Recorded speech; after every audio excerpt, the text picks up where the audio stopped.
What's going on, beautiful people? It's your host, Drake, B. Drake with Everything Culture, the podcast for all cultures, the podcast with a purpose.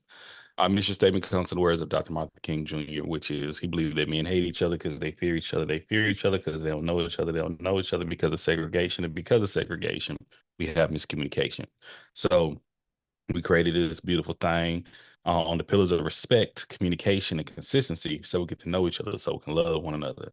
Every Sunday we go live, we stream here on TikTok as well as YouTube, and we share with our community our thoughts, our opinions on our most recent episodes, as well as our upcoming episodes and things we have coming up and what's going on in society. So I want to say thank y'all for joining us. We have T Jolie, we have Jaya, we have Shan, and we have Mia with us on the Zoom.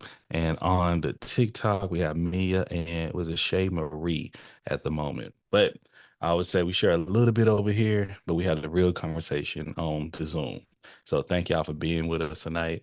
And I gotta say, it's been a fun week. Once again, we still riding the 100th guest of the makings of you. I'm still sharing clips. I got busy with some personal things, y'all. So y'all forgive me, but I'm gonna be back to it this week. We will have a new episode, not Monday, but this Wednesday. But I'll be dropping some little snippets of it this Monday and Tuesday and things of that nature. So once again, I greatly appreciate y'all being here. And some things that's on my mind we'll be able to share in a moment. But how y'all been? How y'all doing? Been good, just trying to at least keep up with my straight B's. Okay. Keep them up. All right. That That make sure 3.0, Eli, ain't nobody mad yeah, at it. that and then making sure Eli don't hurt himself too bad because today at church he decided to face plant the floor. Yeah, yeah. You want to keep an eye on that, my guy. My gal. Okay. Most definitely. Most definitely. Hello, Tanya. How are we doing?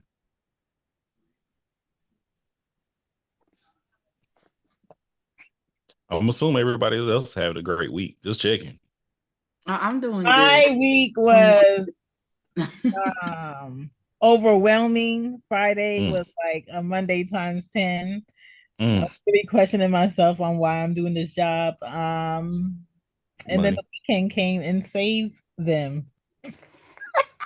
Bless it. Bless it. We love it. We love it. I I had to heard step Mia away, but speaking a yes, little bit. I had a great week. I love that great week. Okay. Okay. Mia, how you doing?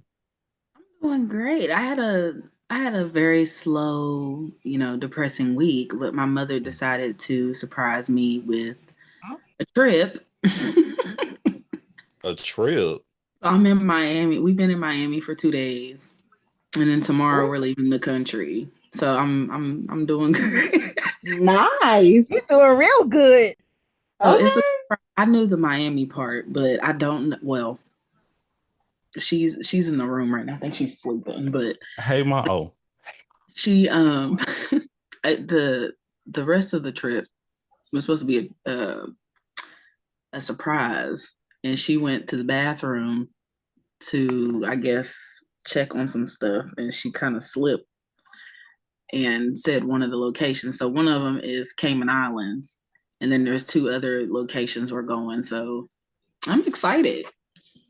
I'm excited for you. Well, hell of a surprise! I'm excited. Like, Excited. She like was awake, and I got the notification that you were live. I said, "Oh shoot, let me get my iPad out." Forgot my friend was going, and she was listening for a second. Then now she over here snoring. she done dozed off. Okay. Let's see. We let me. I need to turn up the energy. Well, my voice is soothing at times. I've heard. You got a radio voice.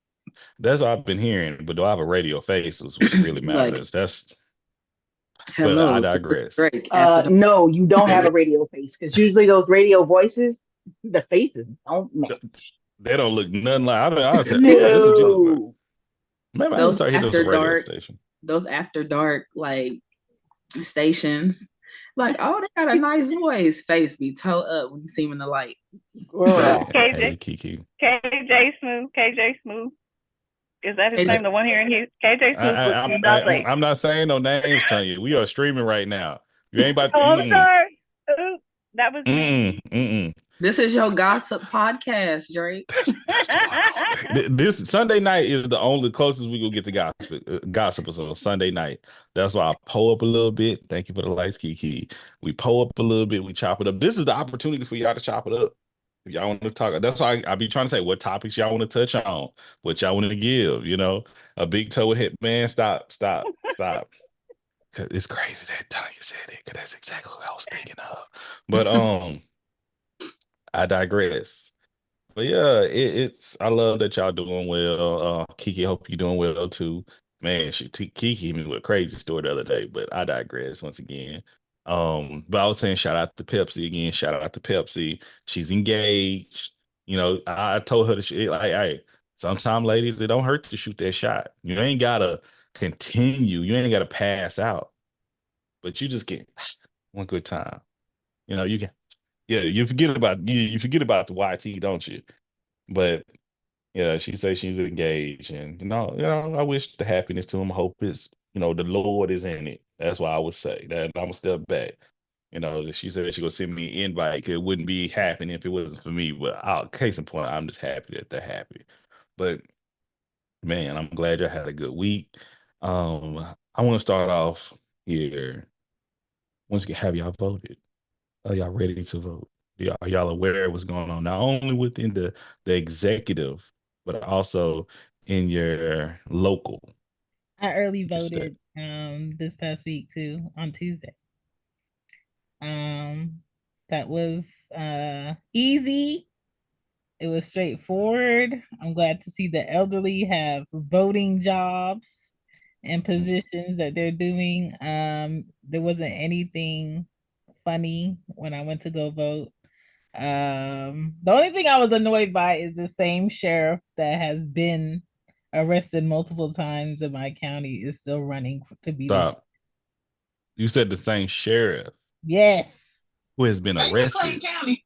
Yes.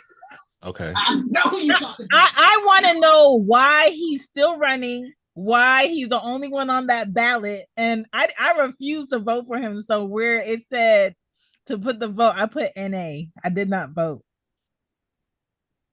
And I pushed it through because, sir, you're in too much shit for like I want to say since I've been in high school. I'm 37. Sir, somebody else needs to run. He was sheriff when I was in elementary. We left Atlanta or in Atlanta, the surrounding areas. Went to North Georgia. He was sheriff. Came back down. He's a mess, and he's still running. But yeah, I voted. Okay. I'm done. So whatever happens not this week, but next week with the mess. Good luck. Good luck to whoever goes. Yeah, you did your due diligence. That's all. Yes. Hey, only thing you can do is do your part, baby. That's all you can do. Hey, Tink, what's going on? Hey, Kiki. So I usually vote on election day because my precinct is not very big. Yeah. But I will say this on the record while we are on the YouTube because I am from Louisiana. TikTok too. We're still on TikTok too. Okay. Yeah, I am from Louisiana. And our very there we go. Esteemed Gary Chambers has exposed Nicholas for not going out and vote. Take y'all black asses to the polls and get Clay Higgins out of office. Thank you. Say y'all that. Make me sick. Say that. Y'all better, that local vote is the most, man. People be complaining. Y'all worry about the up here. Pay attention to what's happening around you. I got to vote for my HOA soon. I'm gonna run next year. I didn't do this year. I'm gonna run next year. But go ahead. You run. You do that. But Louisiana, do better. Because you're stinking right now. And I'm talking to my. Let them know. Let them know, T. Let them know. Hold on, I'm gonna read to you. Texas Attorney General. I almost bit this microphone and tore it off. My early voting place closer to me had a line through the parking lot. Thankfully, we didn't have a line, so we was able to get it in. No, quick and every slide time out. I've tried to go, every day there's a line. It's across from the kids' high school, and Macy will Yeah. text me. She will text me and say, "Okay, Mama, the line went down." Like it, and then as soon as I get over there, the line is back around the building. Yeah. Mm-mm. So Crazy. they're voting over here in my neck of the woods. We love that. We love that. Side note, my wife is beautiful. Just want to let y'all know that. But I digress. Hello, Misty. But yeah, mine wasn't too crazy. But I'm gonna circle back to that in a second. I always ask, at least, are you voting? Are you doing what you're supposed to do? You know, you can have, like Shan was saying, hey, it's up to the rest. You got to have your faith with your works. Okay, faith with your works. You got to do that work, and we persevere through that. And it kind of goes back to this. So last night we was having a conversation about CPS. Some of y'all started following me because of my CPS stories and my CPS experience, and woo woo. Well, I got some things and I want to implement soon. I don't know if people on YouTube really hear or you on TikTok paying attention, but I'm strongly considering, well, not strongly, but I am playing together a program for a nonprofit. Okay. I'll share the details with y'all later. I'm gonna need support for that, let you know first and foremost, but it's gonna start here in Harris County. And I'm like, man, I one of the main key investors or stakeholders I reached out to and just want to confirm, is it still needed? And she said absolutely, 100%. She knows my work, she knows my heart, she knows my skills, she knows my talents and my abilities throughout. And I know what I'm capable of as well, and God has put in my heart to do. But when I was talking to her, she expressed that, they're going into the first phases of privatizing CPS in Harris County. And I was like, oh my God, that's if you really listen to me and my CPS stories, that was my main, like, pay attention. It's coming. And it's not going to be pretty. It's not. And Texas has already been there. And I heard about it 10 years ago. 10 years ago, and I've been talking about it for the past 3 to 4 years. And well, no, 4 years, I would say. No, 3 to 4 years. And I've been like, hey, pay attention, my people. It's not going to be good for us.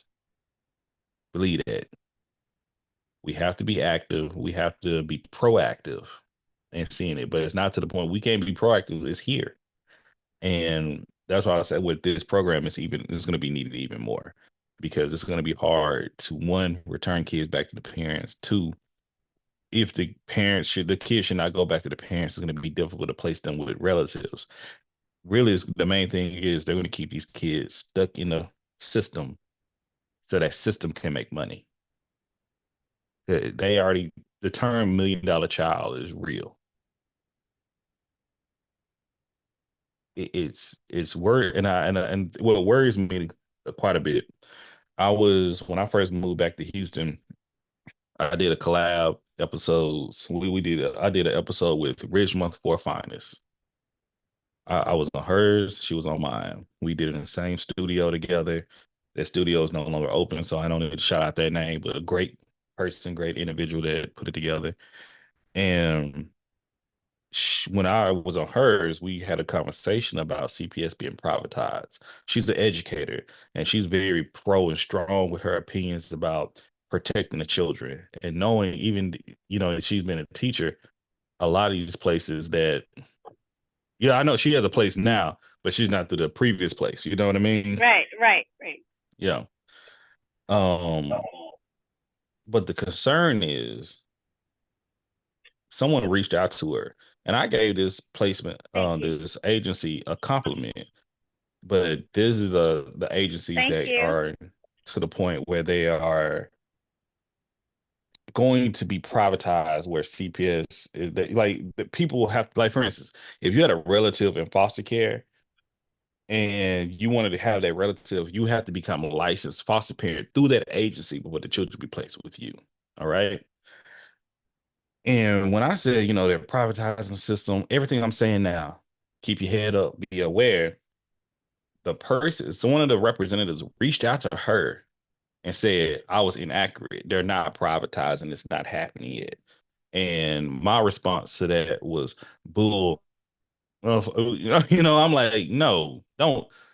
They're gaslighting you. They're lying to you. I went to their website now to pull up clips and show them, like show Richmond for finals. They may be stating this is what it looks like, but what's really happening is privatization. But I found that it was so concerning for that you hear it. And then you try to say someone like me that's coming in, I'm not, you made it seem like I'm not being honest. I don't know what I'm talking about. And now that it's happening, because once again, that's that smoke and mirrors I tell people about. You gotta worry, but you gotta be cautious about them smoke and mirrors because they're gonna lie to you. And now that it's here, what it's gonna look like. And that's brought up a conversation I had last night with one of my previous coworkers, and she was actually a supervisor when I started at the state. That we had a whole. I'm glad. I'm sad she ain't here tonight. I ain't got time to like share the live with her. And thank you so much for the likes, Nick. But when I was a caseworker, and I talk about that, when you're doing the right thing, sometimes you get scared you're going to get terminated. You ever have that experience that you're doing the right thing for the child or for the family, but you could lose your job? And when you bring it up, what's wrong with the policy and procedures? What's wrong with the law? If you and other people would also agree, but you got to follow these rules and regulations, but it's not in the best interest of the child or the family. And then you look at these systems these principalities that's been put together that's really harmful for the greater good to the individual and and really it's going to hurt the whole community at the end of the day. It's going to hurt society at the end of the day. But it's going to perpetuate certain problems and issues that we continually see. I wish that I took more time out to look up I've been seeing on TikTok about a family of 6, a mother, I think she said she has 5 children. I don't know if y'all saw this or y'all aware of this. And she's in a 1-bedroom apartment. And people were, that's a conversation that we have quite often at CPS or the child welfare realm.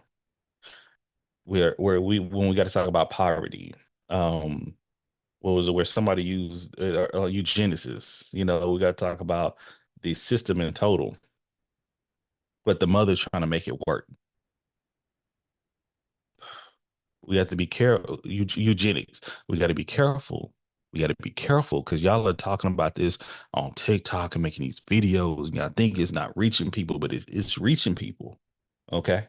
People may not be liking and sharing and my live or engaging in my lives. I don't see it, but people are listening. Okay. If my voice and my sentiments and my impact is reaching people, I may not feel it, but it's being felt. They don't want it to happen. And when I once again listen to my stories, people are gonna feel a certain type of way. But everything I was shared, I ain't made nothing up. I haven't lied. I haven't stretched the truth. I probably limited a lot of the things that I've expressed and told in my stories and my experiences. And I haven't touched on everything I should be touching on. But I'm just being mindful. It's a lot of work need to be done.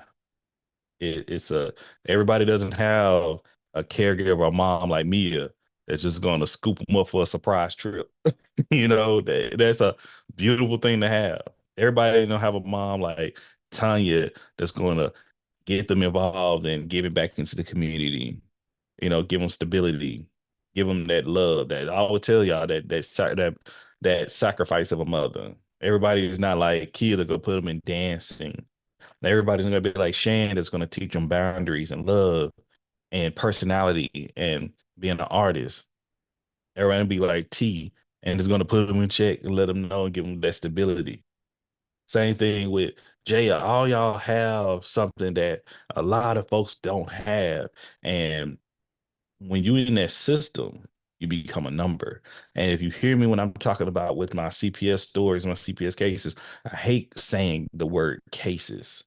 I hate saying just these are families. This is a person. That's why I try to give them a name. I try to give them, even if I'm changing their name, they still is worth something. And it's hard when you in that system and you seeing the breakdown, and you seeing people who may vote for certain people that are in power, and they do not really care. You think they care for your best interest, and they don't. They don't. They have an imagination. They have a strong disconnect of who we are, of who you are. That's why I brought in the respect, communication, and consistency. A lot of these people have never sat down and talked to anybody that looked like us in a real conversation. A lot of them have a lot of unconscious and extremely conscious bias as well. But when I'm trying to do this, the work I'm trying to do is make sure we are involved and we have a strong understanding of what's happening. I can't force it. I just can make sure you know what's happening. And unfortunately, it's happening. It is happening. So I urge you all to be involved. Try to just talk to a child. Go to the courthouse, volunteer where you can volunteer. But I know it's busy. I know the world is crazy. Keep working on your kids and working on your family. Okay. I would hate for, someone to end up in the system. Like if y'all haven't listened to the makings of Kia, she shares experiences on both sides, how it goes. But having that stability, having that individual that's in your life that may not be biologically related to you, but that will make that true difference in your life of who you are is so important. And that's what I want to really bring. That's what I really want to continue to connect. And I know in the work I've done in Harris County and King County and Seattle, Washington, I've been extremely successful doing so. So got to make those things happen. And it's something that's still needed because it was, again, CPS is being privatized. We were talking about the school, the prison pipeline. Oh, baby. And I said this before. Y'all ain't seen shit yet. Y'all ain't seen nothing yet. Because once again, on that video, people are talking about that woman with them 5 kids. That could be opened up for a CPS case and them kids could be removed. You think a placement will take in 5 kids? Them kids could be separated. Well, some of them kids going to have behavior issues. When the behavior issues get done, they're going to up their level of care. When they up their level of care, they can't be placed in a foster home and they can't be adopted. And then that level of care, that means they're going to be worth more money. And that's how the dollars come in. It's so simple. And you think these folks care. They shouldn't. If it's 100 caseworker, and we not even worry about the caseworker. Caseworker is the low man. The caseworker is the bottom of the totem pole. CPS really ain't got it like that. It's really the court system, and now it's outside CPS hands. You feel me? It's not. You ain't even got to worry about the state no more. You got to talk to these foster agencies now. That's the concern you got to have. Hey, Kiki, I see your hand. Hey Drake. So I was just going to say from firsthand experience, that line that you were talking about of how they categorize children is nothing more than true. I remember that's how they broke us down where they put us, depending on how your Yes. behavior was. So, like, if you That were a child that was easily mannered, you were an AOBH approved kid, which means you was a agency operated boarding home. So I was an agency operating boarding home kid. So it was six or less there. And if you were slightly difficult to manage, you went to a group home where it was like 8 to 12 kids that lived there. And if you just had straight mental health issues and behavioral issues, like you went AWOL, all those type of things, you went to the massive group home, which was like a Madonna Heights type situation. And then if you were like a repeat offender or like you went into jail time and you came out, went in juvie and you came out, you went they shipped the worse you got, the further out east on Long Yep, Island they sent the you. further in Texas, they move you to the country. You go Right. out So there. right. So Yeah. you went further out east in Long Island. So now you went to East Massapequa. So you would be like in the five boroughs. And when you got out of hand, you hit Long Island. And once you hit Long Island and you was in Nassau County, you wanted to stay there because once you got to Suffolk County meant you was really too difficult to take care of. But those kids, they definitely got more money for because even the staff that worked in those facilities got paid more than the staff that worked like with the inner city kids because those were easy to manage children. And some of those kids ended up staying there for years. I mean, I know personally that there's one kid that never was able to like succumb to any of his issues. Like he's in jail like right now to this day. To this day because I just feel like they failed him. But that line is a true line, but it's a crazy line. It's a very difficult line to navigate if you don't match with somebody or find someone that actually cares about you enough. You know what I mean? My apologies for stepping away. I was gonna pop. But if you're going to the tone and talking about the levels of care, and I made a whole YouTube video about it. I need to reshare that one because I have a series talking about this. The levels of care in Texas it sounds different, but it's the same process that you have. Well, y'all had up there, Kiki. You feel me? You have basic, moderate, specialized, intense. All right, and they added another one. It's like super intense or something like that. It's similar. I forgot like a lot of the terminology. It's been years. Yeah, and it's to that point. It's like that levels of care depending where the child can be placed with type of homes is prepared to care for those type of children as well. But it also those are dollars. That's money. Basic, that's the lowest amount that you can receive. You go up to that super intense, you could be paid like $1,500 a week for each child. Hey, Lo, how's it going? So I talked about y'all remember y'all didn't a lot of y'all start following me because of my boy Jesse, you know. I talked about with Jesse when I was young, and that foster home was like, make sure you keep his level of care up. You know, put him on some medication. Yeah. Like, I ain't gonna give him the medication. He could be cool, but just put him on there. She with that same one that said, this is my family side of the house. This is the boy side of the house. My kid was number 6 in that placement. So she got 6 different in her head. These are 6 different 6 different checks. This is money to her. She had a full-time job already.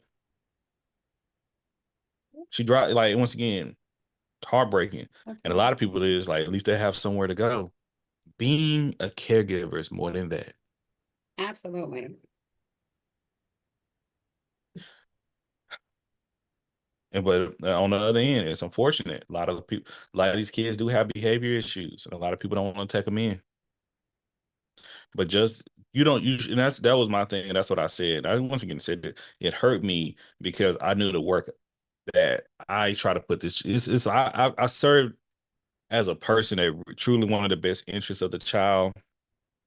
That I put this child in a placement because this is my job. This is what y'all tell me I should be doing. And when I'm doing it, and then when I place this child in the placement that's not in their best interest, and I'm like, we need to move them. You tell me no. You tell me just put the paperwork in and go home. You tell me that's not your problem. You tell me you worry too much. You care too much. What? That these children has never had people caring for them before. That at that level they should have compassion. And it breaks my heart when you have a system that remove these kids from their parents that didn't care for them, and y'all don't care for them either. That's what it just infuriates me. And y'all try to make examples of the ones who care. And that's why that's why I done brought these other caseworkers on to talk about the stress that you have. Because you have caseworkers that do care. You have caseworkers that do want to make that change, and you don't care. You've been following cussing Drake. I really do want to retell the Jesse story without the cursing and all that, because but it's hurtful when you, because people treat these kids like they're not people. Once again, they treat them like they're numbers. And I had a conversation with a peer of mine some years ago saying you just got to hit the number. And that's what they train a lot of these caseworkers. The successful ones that stay is hit the numbers, just hit the numbers, hit the numbers. It's more than just a number, my G. If you wanted to just hit numbers, go be an accountant. Okay. Go into that realm. Go be a stalker. Don't work with people. Don't work with, especially children. I used to tell homegirls I knew from college, you shouldn't be a teacher. The person I know who you are to be, nah, teaching ain't for you. I talked about when I was a child, when I had a stutter and I was in speech therapy. And the school I went to at first when I had speech therapy, this, and I was like, let's talk about it. It was they would have called this what is it called? Oh my God, not D1. What's the word I'm looking for? Oh my God, low income school, low grades. Oh, what do they call them here in Texas? Slipping my mind right now. I'm gonna think of it later. Transition? Hold on, what you say? I said division, like two. They go by division 1, 2, and stuff like that.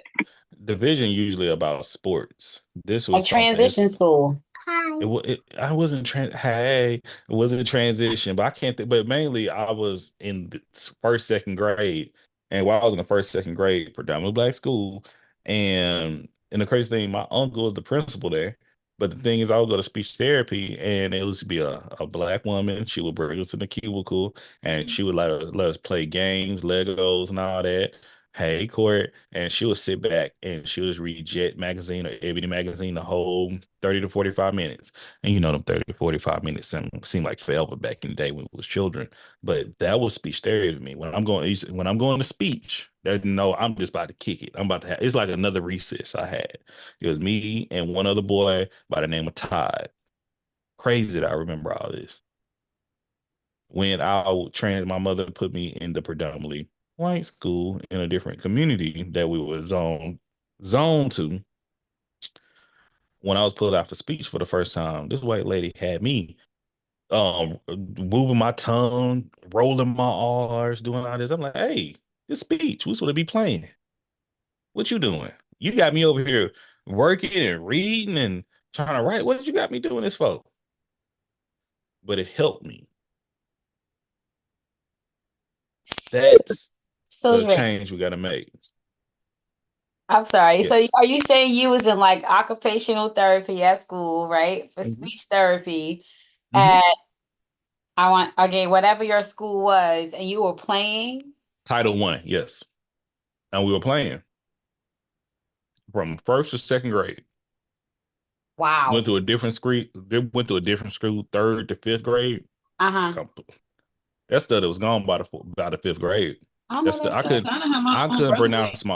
couldn't pronounce my R's, and I used to stutter extremely bad. You did? Extremely bad. Like listen, my homeboy's older sister, Shay, bring it up like he used to be so cute coming over, boy, and I'm like, yeah, it was like that. It was like that. You feel me? Now I'm a public speaker, having a podcast. People enjoy, I can pronunciate. Yeah, it's blessed. And I'm gonna talk about this. I'm gonna share this story. Then we're gonna hop off TikTok. We'll hop off the tube that I've had kids that was that super intense. That super intense is not so much behavior, it's really medical. Okay. I've had kids where I receive sticky notes on their case file. I get that case file that's been copied, or not that we don't have the whole case file at first. We'll get the affidavit, and we'll get like the one pager with like some of the details, basically the information, who the caseworker is, where is the office, where the child is, area of the town, Some just detailed information. I'm giving y'all a preview of the upcoming discussions we're going to be having, or the videos I'm gonna be doing. And I've had several cases where this child is deaf, blind, and a paraplegic. Hey, Black. Hey, this my name. I've had one that prepared this volunteer that this child is not going to live past. We're going to pass in the next 3 weeks, and I'm like, prepare to volunteer. Who's going to prepare me? Who's going to be helping me with this? Like, I've never had a child pass away while I'm working with them. What you mean? And I've seen we get on the case, or get the child, and we still, because you working aside to make sure the parents are doing what they're supposed to do, or not doing what they're doing, whatever, you keeping track of that. Then you got the child, you got to make sure the family, everybody's make sure they're doing what they should do with their child, and what they're not doing, we make sure they are doing. And I've had kids where, man, they shouldn't be where they're at in life right now. With me, the volunteers that I train and I support to be in their best interest, man, they go and fight for them kids, man. And I remember I used to go out myself. Whatever, TikTok, I know you go block it. Whatever, I'm about to hop off. But I had a little girl where she wasn't supposed to be able to do nothing. And I went to the occupational therapy, and she had like 3 different therapists come out a week. And she was placed with some of these Africans that transition over here. I'm gonna tell y'all the game. I ain't gonna tell you say it on here, but I learned the game from one of my other coworkers. She was I'm gonna tell you about her later, but she was super dope. She was a volunteer. She became an employee there, and me and her pointed out some things. I'm like, you see that? And she like, yeah. She came to me about a month ago, and I like, I didn't know, but I see what you're talking about now. Blah blah blah blah blah. But when I'm telling y'all, there's money in this, okay? But the thing is, got this child on this therapy, and I just sat and stayed with her for a therapist because I just wanted to. I want to see what y'all doing with this child. Every caseworker, every guardian ad litem, every attorney is not going to do that. I wanted to see what y'all are doing. I wanted to just know. I wanted to just, and she was like, cool. She was super sweet white woman came in. And man, she was telling me, I got to put her, I'm stretching her. I'm doing these stretches. It's not also occupational therapy, it was physical therapy too. Even though she wasn't supposed to be able to move. See here. I say, I got to put her in a stretch, and the stretch is uncomfortable for her. And watch. And she'll go and she'll start to look, she'll do a little cry and whine, but she'll start moving that leg. Nigga, you can't tell me my God ain't real. Okay.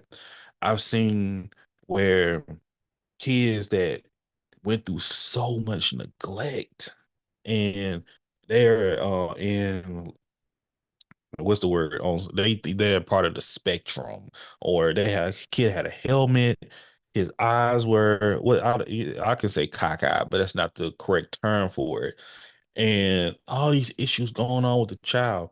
But we get somebody involved that care for this child, make sure they're going to fight for this child, make sure they're becoming education surrogates for these children, make sure they are being seen by the right people to get them to be successful. That I've seen kids speak when they're not supposed to be alive. I've seen kids form sentences, and now some of these kids I know that are 16 and 17, and they're playing instruments, top of their class, just doing extremely successful at, when everybody, especially on parents counting them out. You feel me? It just take for people to care about people to make this significant change. And that's why I try to be so gun. I come over and I can BS with y'all all day, talk on TikToks, but I tell people all the time, people don't care about people. But when you see a person care, I've seen when people do care about people and the change that it made. So that's why I really want to continue what is needed. And that's when we're going all the way back to voting. Because I've seen some people that you think you voting on that this higher level. It's a lot of people that you think you pay attention, who cares about other people. Empathy is something that is so disguised. But if you take the time out, you can recognize who has and who does not. Simple as that. But yeah, we gonna keep going over here on the Zoom, y'all. TikTok, fuck y'all. Not the people, but the app, because y'all done restricted my stuff. YouTube, we appreciate y'all. We love you. And yeah, we'll be back next Sunday. But once again, be the change you want to see. Is